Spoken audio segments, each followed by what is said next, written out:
السلام عليكم ورحمة الله تعالى وبركاته. أصحابتا dhamaantood salaam maanta waxaan baraya sida aad Instagram-ka video ku jira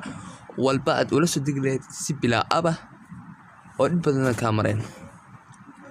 Video-ga u baahan tahay ayaad tagaysaa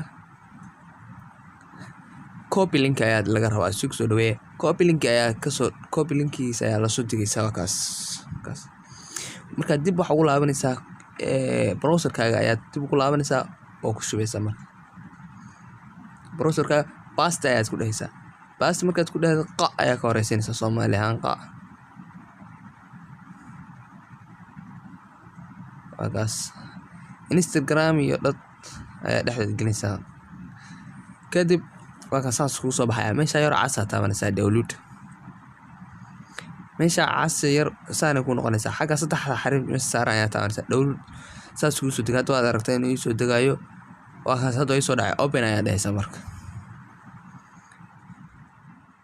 wagaas video-ga saas browser ku jira